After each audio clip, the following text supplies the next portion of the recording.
Welcome, everyone. My name is Tom Bentham, and I'm a senior consultant here at Independent Audit Limited, working primarily on delivery of board effectiveness reviews, both using our technology tool Thinking Board and delivering interview-based reviews.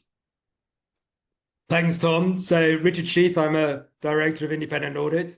At Independent Audit, we've been doing board reviews for something like 22 years now. And I, for my sins, have been involved for all of that time. So as you can imagine, I've seen many hundreds of boards actually in action over those 20 odd years. So hopefully today we can share some of that experience with you in a very practical way. So Tom, what's the structure going to look like of the day? Yeah. So here's the high level agenda, Richard. Yeah. So we're going to be talking pretty intensively for about 30 minutes in order to really share with you lots of practical ideas, suggestions, and tips. And as Tom mentioned, we'll then go into a bit of a QA, 10 or 15 minutes towards the end. But just to give you a feel for the overall structure of what we'll go through, part one is going to be very much about how you might focus your internal board review differently. Secondly, the part two is going to be how you actually make sure what you do actually works well, and that's particularly in relation to questionnaires. So there's going to be a lot of practical tips in there of how to make sure your questionnaires work well. And then in part three, we'll just pick up on some of the practical solutions that we find work well to support internal board reviews. For those of you who are familiar with Independent Audit, you know that we often use cartoons to communicate messages in relation to governance. And I think this one is a favorite of mine because it's really pointing out that actually, of course, we all know that the circumstances, the risks around an organization change constantly. And yet we often find that internal board reviews in particular don't really change very much. So I think it's important to really think through, is what we've used before actually what's going to work well for now? I think here, Richard, we're going to ask the audience a poll question. Yep, indeed.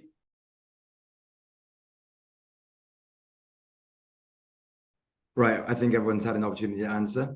Yeah. So there's almost half of you saying actually it probably it's time for a refresh. So let's just move on to part one and talk about how you might actually change the focus to give it that refresh. I just want to challenge a little bit. I mean, to my knowledge, aren't all board reviews meant to cover the same areas? I mean, how are they going to differ? Aren't they all really the same? That's a good point, because obviously there is an expectation that a board review will cover many different elements of what really makes a board effective. And I think as we go through this, we can explain how you don't have to lose that completely. What you can actually do is quite a short general coverage, only just but as a small part of the board review, because many people are very used to the sort of issues that are being addressed. So a few quite general questions probably will be enough to surface a lot of that, and then you can go into something more focused. Understood. So shall we take the audience through what we're suggesting here? Yeah, exactly. So we've suggested here 6 ways in which you might actually focus your internal review somewhat differently. Having said that, the first one is not different because it's the general review. So it's really keeping to what you know. So it's a sort of general review, I'd say, across many of the different elements, if not all of the different elements of what really does influence the effectiveness of the board. And we've got on the screen here what we use as our independent audit model of board effectiveness. On the left-hand side, looking at the things that the board actually has to do, what we do. And then on the right-hand side, how you actually go about it. So if you're doing a general review, in our minds, you should actually cover these things. But of course, the danger is that a lot of the respondents who have been on the board for some time may well be saying, yes, but didn't we look at this last year? Isn't this what the external review covered? Why are we looking at the same questions all over again? Now, potentially there's a benefit to doing that because it does enable you to compare one year's results with the next year's results. But we're finding that people are telling us it does become quite tired, quite predictable. And as we know, the annual review comes around very quickly. So people think, oh, haven't we just covered this? So we think there's a great opportunity to actually, whilst retaining an element of the general review, to actually then use a different focus. So the next, we're going to make just 5 different ways that you might do that. So one option that we propose sometimes is that you could actually really just stand back and say, okay, so what are the, let's say, top 8 things that this board in our situation today really does need to focus on? So, for example, it might be around how time is used. It might be around decision making, how questions are positioned, how you actually use diversity in action, the way it's chaired, the value that both management and others get from the work of the board, or how the board follows through. Or actually, the big question is, is the board actually making much of a difference to what we do? Is it really having an impact? So instead of trying to cover all the standard elements of board effectiveness, you're actually saying what really is at the heart of whether or not this board works effectively. What are the themes here? Well, So Richard, how would you suggest a board actually goes about determining what its top 8 drivers of effectiveness are? there's various ways of doing it. One is to look back at last year. What were the top, let's say, 8 issues that were coming out of last year? So let's focus on those. Another way, though, is to actually do a quick review, a survey of the board members, and say, here in the next 10 minutes, just give it the top 6, 8 things that you think really matter to getting this board working as effectively as it can. And then obviously you as company secretaries, well, no, you sit watching this board day in, day out, in a sense. So you will already have a good idea of what the things are that really need to be addressed. So instead of going across the whole thing, just focus on those things and really see what you can draw out by going in more deeply. Thanks for sharing. Should we move on to the next focus area? So another approach you could take is what we call the board and strategy review. Obviously, most board members or most boards really feel that it's so important that the board is very focused on strategy. What we often find in our board reviews is a great deal of frustration, people feeling that not enough time is spent on the strategy and strategic issues.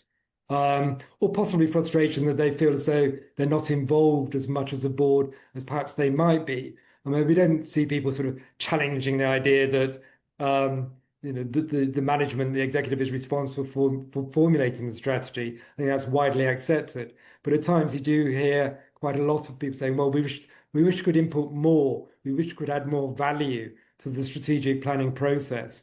Well, Richard, if I could just cut you off there. I mean, you kind of touched on what I was going to sort of challenge you on, is that, given it is management's job to formulate and execute upon the strategy, why would we look, so deeply at why, the board's involvement in the formulation process? Well, I think for the main reason is this, are you really getting as much value from the experience and expertise that's sitting around the board table and from the non-executives as you might do? Is there really the process, the opportunity for them to really bring that value to the table? So it's not challenging the responsibility of management, but it is actually looking for opportunities to actually end up with a better result by really drawing on the experience from around the table. And is the process really supporting that? And then going forward, is the way the board is working around these issues, actually also giving the opportunity to really draw on that experience. Because what we often see in board reviews is not enough time in meetings really being available for discussion to draw on that experience. And so there's this sort of constant urge to really talk about strategy and look at things from a strategic perspective, but often meetings are too driven by other processes or operational issues. So this is such a critical part of the way a board works and the way a board adds value, the way a board has impact, that we think it at times merits doing an internal review, which is very much focused on drilling down more deeply into both. On the left-hand side here, we've got how the board is actually involved in different elements of the strategic planning process. And on the right-hand side, how is the board on a more regular basis actually tackling things such as, what could go wrong here? Or what are the externals? What's happening outside the organization that actually we really do need to factor into our strategic decision making. What are the main drivers to success for our strategy? What are the main blockers? So the board review could actually be very much focused on that and really drill down, as I say, to actually understanding people's feeling and what they want in relation to how the board approaches strategy. And that might be particularly relevant as you go into a strategic planning cycle. And maybe the board review, before you go into that cycle, you actually make it focused on strategy. It's a different alternative.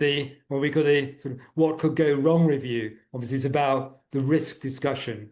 Again, rather than do a sort of blanket general review, could you actually major on the way the board is actually tackling the major risks and overseeing the way risks are managed? So obviously, we've just got 8 examples here of the sort of risk that are very typically a board needs to focus on. But what we find in practice is that sometimes some of these don't get the airtime they need, or the board just doesn't sort of stand back enough to actually really help think through, are we really looking at these different critical success factors and these critical risks? So you could use the board to do that. Do you have any practical tips based on what you've seen? Any examples of this being done particularly well, where a board has achieved sort of alignment on its picture of risks? How can it get to this state? Yeah, I mean, sometimes what we've done is actually go through an exercise where we ask all the board members, what do you see as the top 10 risks? Yeah. And now, in theory, that should be aligned with the list of principal risks. But what you actually find in practice is that often the 10 things which are really on the mind of an individual non-executive or an individual director, the things they're more concerned and worried about, are actually somewhat different from the principal risk list. And then if you ask the same question across, let's say, 10 board members, what you actually find often is that other people's 10 don't coincide with each other's 10. Yeah. So what you actually do through this is to really identify where there is different priorities, different emphasis, differences of opinion on what really matters to the success of the organization. And doing this through a sort of risk-focused internal review is actually much more effective at surfacing those differences than a half-hour discussion about the principal risk list ahead of going in the annual report. That isn't an effective way of really getting everybody thinking along the same lines, or at least getting on the table where they see the different priorities lie. So say, as we've got here, the question, the overall question is, as a board, how well are we managing these risks?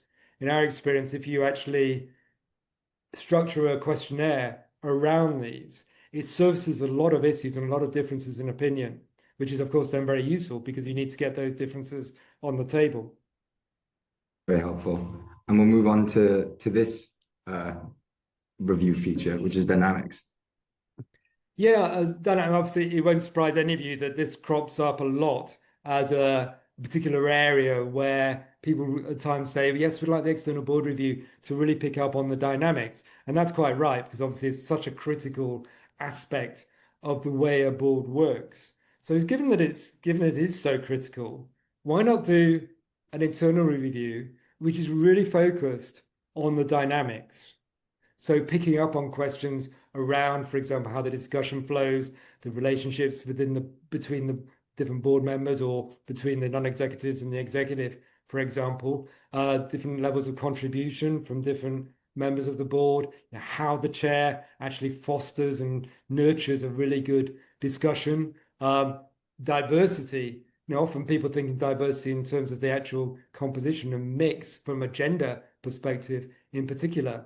But how many boards are actually really asking questions about the way in which the diversity that is around the table is actually being leveraged to make it more effective as a board? And then there's factors around, for example, physical presence, any specific problems, also just very practical things about how the room works. Is it too big? Is the table too big? do the seating arrangements work? All of those things are critical to how effective a meeting is. You as company secretaries know this because you see it in action. But it would be good, it's good to get the opinions of others who maybe aren't benefiting from the way the seating layout works, or are frustrated at the volume levels or lack of them. That sort of thing. Really, really important, but often to the general board review questionnaire is going to just skirt over that very superficially. And we've got another final review area that we're suggesting here. Yeah, people often say, well, you know, if we're doing our annual board review, is it okay if we just focus on the one or two committees?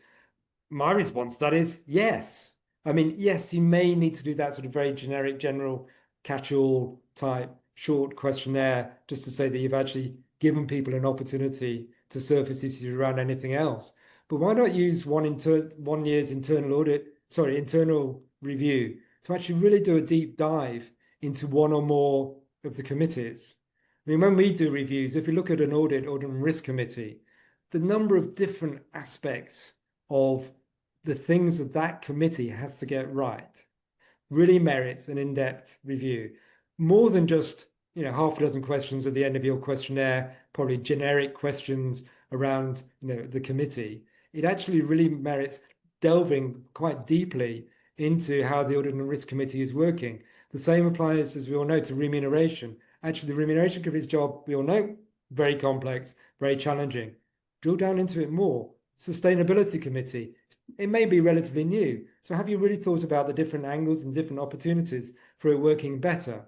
So we suggested from time to time, not necessarily every year, you actually do a deep dive review into one or more of the committees, looking at things like the role, meetings, papers, support and value, so that you really understand, because the work of the board is so dependent on effectiveness at the committee level. One question that springs to my mind here, Richard, is the role that the committee chair may have in this review. And where my line of thinking is going is that, you know, as you know, if you're looking at an external board review, the typical sponsor of that review will be the chair of the board. So if you're doing an internal process whereby there's a focus on, you know, one or more of the committees, how would you ensure that the role of the committee chairs is sufficiently sort of elevated in that process?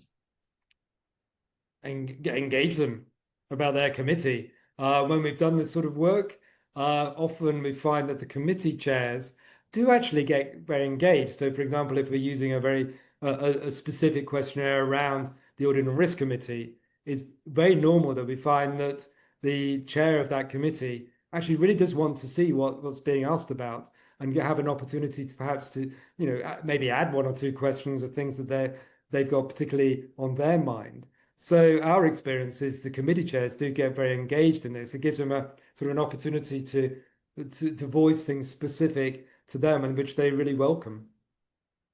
Good. Well, thank you for running through all those different review focus areas, Richard. It was a very comprehensive first part to this session. I think at this point we're going to ask a couple of further poll questions. If we could get those on the screen, please. So here we're asking the audience, you know, how do you typically run your internal reviews? So is this done by a questionnaire within a board portal? Is it an in-house sort of solution where you're using an Excel or a Word document that you dig out every year? Are you using an online tool? Or are you using an external provider? Or is there another approach that isn't listed here that you're using? And the second question is very relevant to what we're going to be covering in the next few slides. And, you know, simply, how happy are you with the questionnaires that you're using? So I think we'll give people a couple of seconds to just finish responding. Yeah, just to draw out on that, the second question is very much around the questionnaires. The first question we asked today was about the internal review more generally.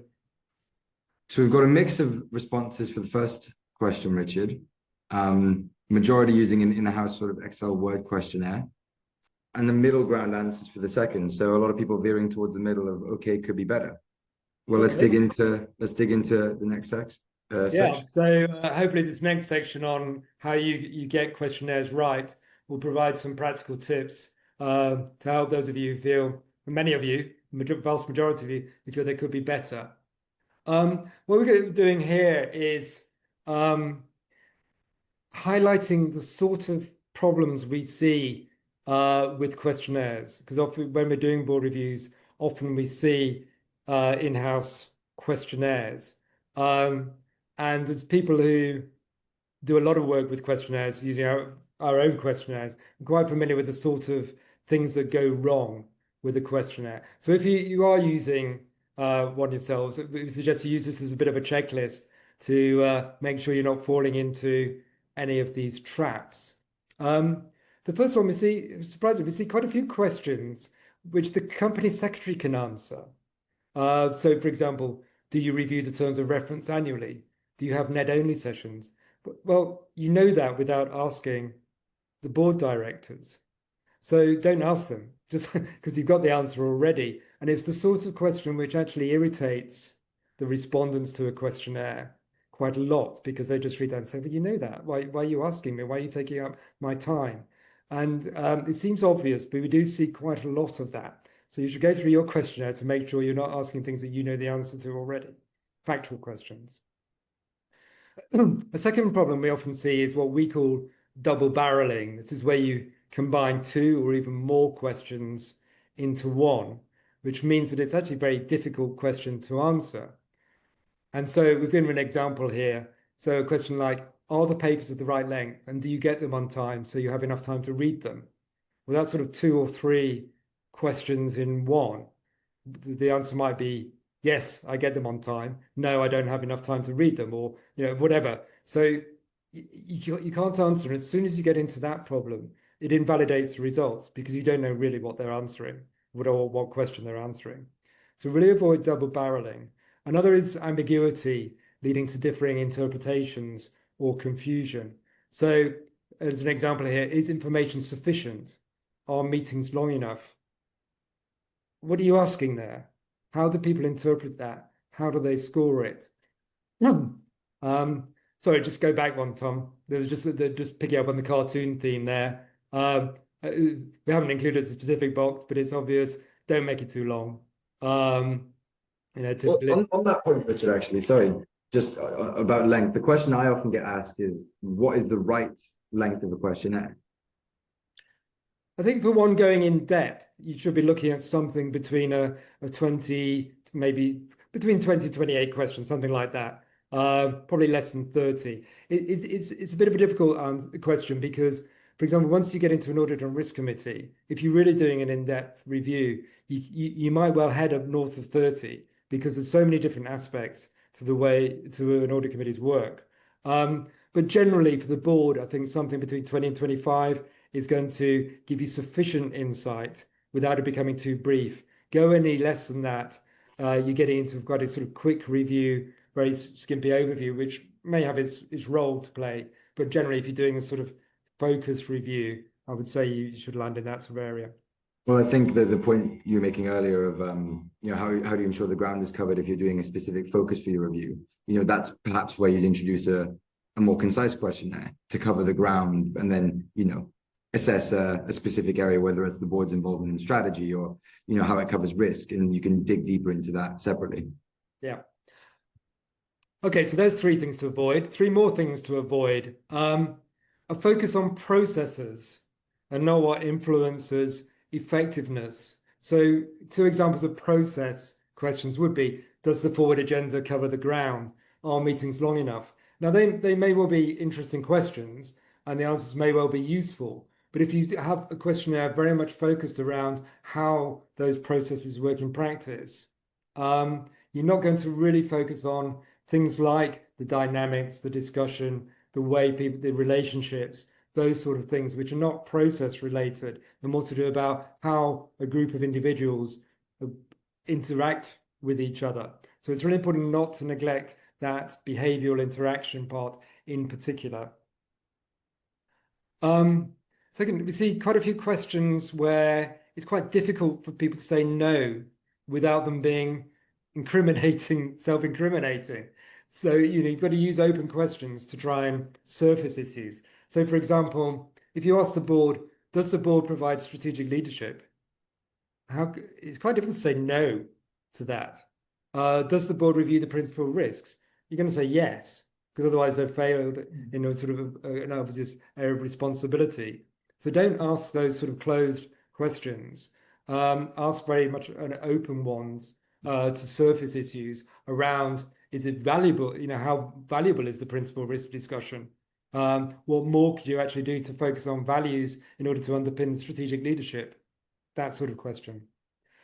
Then the last point here is relying on the scores rather than finding out what's underlying the issue. And obviously, this is a hazard with any questionnaire. So it doesn't result in a very insightful or interesting report. And saying 4 out of 10 say it's not working well is not actually very helpful. It doesn't really get you very far. The important thing is question why not? 80% are satisfied. Does that mean 20% are unsatisfied? If so, what's their problem? So you've got to really get underneath the scores for it to really add value. So just moving on quickly onto the report. The reports are tricky to get right as well, because obviously you've got to get the length right, to get the balance right. Go too far, as in the cartoon, and people just don't engage, they're not interested, and it's not adding value. So what sort of things should you be doing? Always give commentary on the charts. Too often we see board reports based on questionnaires that just put in the bar charts and leave the reader to actually interpret that. Just a few bullet points, bit of narrative, actually really helps draw people's attention to what matters. Then given an opinion on what's underlying the score. You as the experienced company secretaries should be able to comment on some of it. So do that.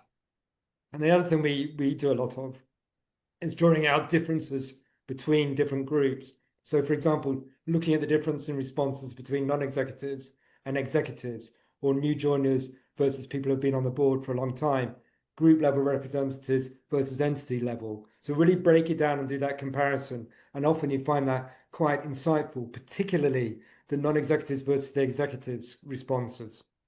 Well, that's the important thing about ensuring that, roles are profiled, isn't it, Richard? So whether that's, before this, in the setup of your questionnaire, or whatever it may be using to assess the board, ensure that the respondent has an opportunity to profile themselves so that exactly what. Yeah, right. And rather than just becoming a mass of data on a spreadsheet. Exactly. So 3 other tips for the report.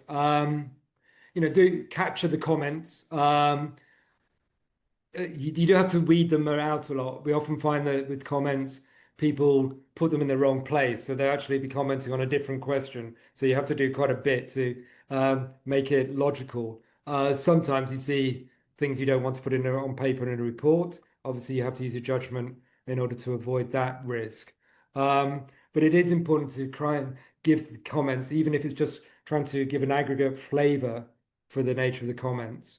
When you write the report, prioritize. So obviously, if you've got a questionnaire asking 22 questions, you're going to have a lot of data, and a lot of responses, and a lot of analysis and conclusions. So you really need to bring that, say, the top 6 up to the front of the report.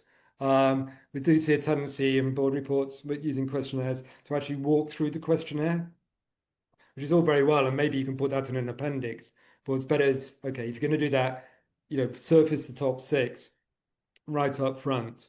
I think the other element to try and get in there is really to draw out what's changed and put it in context. So if there is a significant change in the results from last year, draw those changes out and try and explain what's changed, whether it be around membership, whether it be strategy, risk, whatever it might be. It actually explains why the differences might be there. Otherwise, looking from the other perspective, if things haven't changed, and yet the board has changed a lot and the organization has changed, maybe that's a question you should ask. Why is the picture unchanged? So, but the point here is to talk about the change, but also look at it in context. I think now we're moving on to part 3, Richard, where we're going to address some of the points that we raised in part 2 with, how our tool could perhaps be used in addressing some of the pitfalls of typical questionnaires.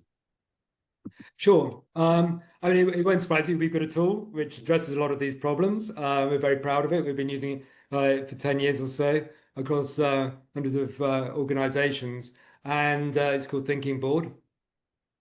Um, but we'll just explain how we overcome some of these problems with using a questionnaire. First of all, one of the big problems with questionnaires is that people misunderstand the question or they don't understand the question in the same way. So what we do is you can see on the right-hand side here, we've got a column saying we could do better at. It gives people a few pointers, a few things they can highlight, flag up as things. But what we ask them to do is, okay, when you're answering the question, how well do we set out what we want to achieve? This is from the strategy section. Rather than just leaving them to give a rating, which really doesn't give you very much insight, we say, before you answer that, think about these different angles about the way you set that out.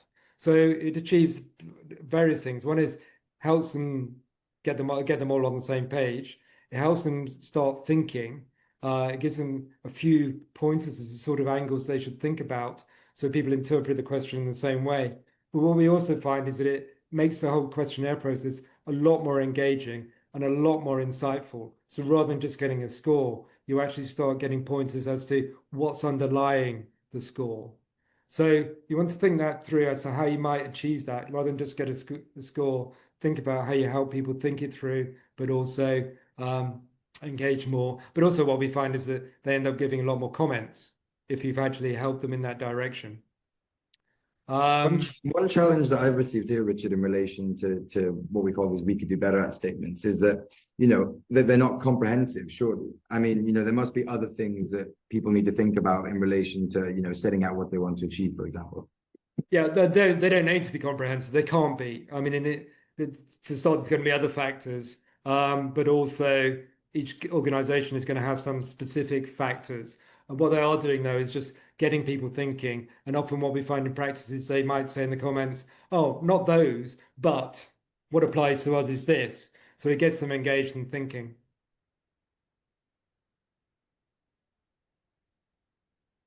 Okay, so we mentioned the importance of getting comments. So obviously most questionnaires will have an opportunity for people to put a comment in, so that's great. That's really important to draw those out, but not only draw them out, but organize them properly so that they're tied into questions. But sometimes you don't get many comments, and it doesn't really help you very much. So where does that? It doesn't add much. So which is again coming back to what I was just talking about, those issues as we call them on the right-hand side. What we do is get people to flag those, and then you can actually produce a report which say, okay, well, people explain that this was the particular aspect of that question that they were struggling with. So it actually starts explaining why you've got the score you have, but also encourages comments. And in a sense, if there aren't any comments, at least you've got this as a substitute pointer insight to support it. We talked about comparison. This is the approach we take, so that within the system it enables you to actually compare, for example, non-executive directors with all others in the bar chart, so you can really draw out where those differences are per question. And also, it's important to organize the comments by groupings as well. So you can tie in the score for non-execs with the comments from non-execs and compare those with the scores and comments from the executive respondents to the questionnaire. That's it. Okay, so we've got, I think, 10 minutes left just for a few questions. So Yeah. what have we had coming through, Tom? We've got one question, got a few questions actually. So first one, would you recommend a qualitative rather than a quantitative questionnaire, i.e. encouraging narrative responses rather than numerical scoring? They can work, but they're very dependent on, first of all, people actually filling in the comments. Experience shows that some people are very good at doing that and quite assiduous in actually responding, and others not. But if you've lost an opportunity to get the opinion of those who aren't or haven't got the time or haven't been able to. So I think going down the qualitative only route is risky because you may get quite an imbalanced picture which is very based on those who have either had the time or put the time in, and others who you haven't heard from. So at least by combining it with quantitative responses, you're going to capture everybody in some shape or form, even if it's quite limited. Another one here. Any tips on encouraging engagement by board members to the performance review process? So to engage new before launching. Any tips on encouraging engagement? So getting people to engage with the process, essentially. Oh, I see. Right. Well, I think in itself, using a more focused approach is going to engage people more because it's going to be different. It's not going to be the typical from what they've used before, and it's possibly, hopefully, going to focus on something that really matters to them. So, for example, if I get a questionnaire saying we're really going to focus on the way the board's tackling strategy, or we're really going to focus on the dynamics, I think automatically that makes it more interesting and different from what they've seen before, either in this organization or across other boards. So that leads to better engagement already. After that, I think it is partly the way you ask the questions, as we've said. Ask open questions, it's more interesting. Ask questions that are going to lead to yes, no. It's people can just whip through it quickly and become less engaged. But also this, what we were just talking about in terms of encouraging them to write comments. And that's why we stick to this structure where you have got these things that they are being asked to think through. Because I didn't mention this when I was talking about it, but it almost becomes a bit of a training exercise in a way. It really helps people stand back and say, okay, what do actually we need to get right to be effective? And then they start thinking for themselves, oh, actually, yeah, I agree with one of those points, but I think in our situation, it's points 4 and 5 that we really need to think through. And that in itself is engaging them much more because it's giving them the opportunity to really share what they think would actually be really helpful. So I think that, the structure of the question, not just relying on a numerical score, is really important, but also obviously asking interesting questions in the first place. If the questions are predictable, the response is predictable. It's sort of procedural and not much engagement. Make the questions interesting, you get the engagement. We've got questions flooding in here, Richard, so we're going to try to rattle through as many as we can. Do you have any insight into the approach to board evaluation that works well with a dual board structure? So, for example, supervisory board and a separate management board. Yeah, I mean, any questionnaire needs to reflect the responsibilities of any of the body you're looking at, obviously. So I think you do have to be fairly agile in actually saying, okay, what do we need the supervisory board to achieve? What is its role? And what's going to drive its effectiveness as a supervisory board? And then obviously do the same for the sort of executive board type level and make sure the questions are relevant. And you're not using language where people will look at it and say, but that's not relevant to me. I'm on the supervisory board. That's an exco, that's an executive board level response. And so adapt it. It may be that you end up with two data sets that are not comparable, but that's better than maybe having something which is irrelevant. I think also homing in on the question of the relationship between the two levels of governance is really interesting and really important. So capturing that well. And a different example is where you've got group, you're looking at group, and then subsidiary boards. And often the issues for subsidiary boards, as we all know, can be quite different. Some of them are the same in terms of things like the dynamics and behavior, what have you, but often there's quite a few different elements to it. So when we're looking at subsidiary boards, we actually use a different questionnaire from when we're looking at the group board. There's some overlap, but it's very much reflecting the differences. So I think you do have to be agile in adapting and not using a one size fits all. Thanks, Richard. Next one. Are there any examples where you think it might be appropriate not to do an annual review, and skip for a year, or do you always suggest doing something just maybe more focused? Well, if you leave aside the point that you're supposed to, if a listed company is supposed to do it under the corporate governance code, you're supposed to do an annual review. But let's not worry too much about that. Let's assume that you're going to explain why you didn't. Personally, I think you should, partly because it's good practice, it's a good routine to get into. Even if there's been sometimes people say, well, there's been so much change on the board. We've got a new chair, or maybe the CEO's just left, whatever, and the board isn't in a settled position, so there's not much point in looking at its effectiveness. I think that's valid to a degree, but that's why, in those situations, I think you still should do it, but do it in a more focused way.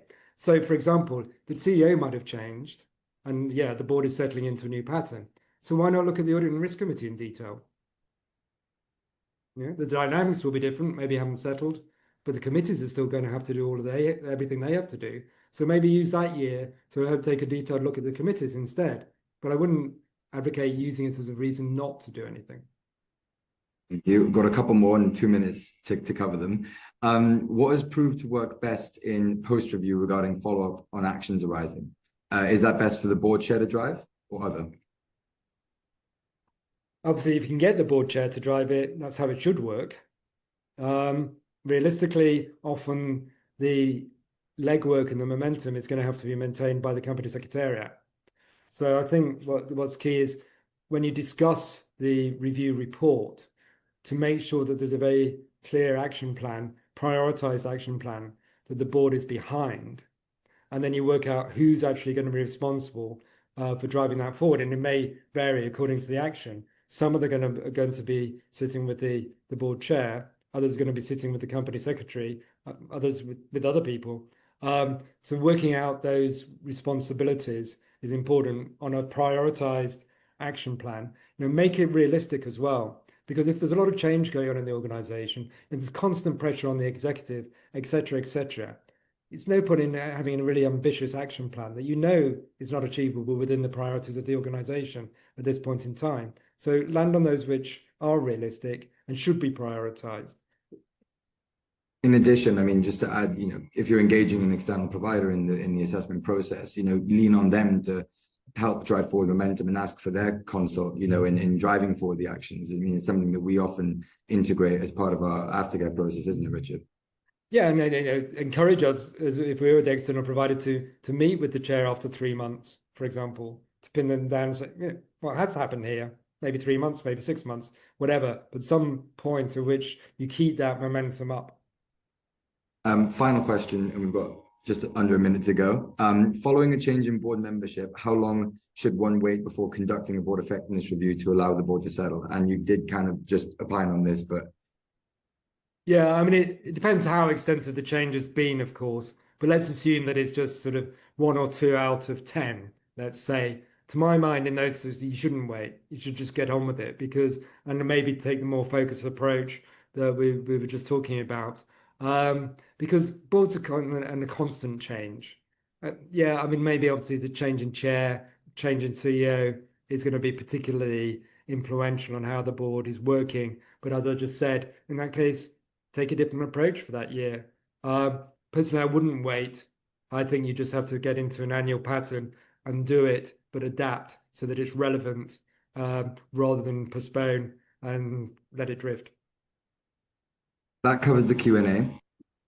So thank you very much, everyone, for attending. We'll close that. And yes, we'll see you at Independent Audit Limited's next webinar. Thanks, everyone. Thanks. Bye.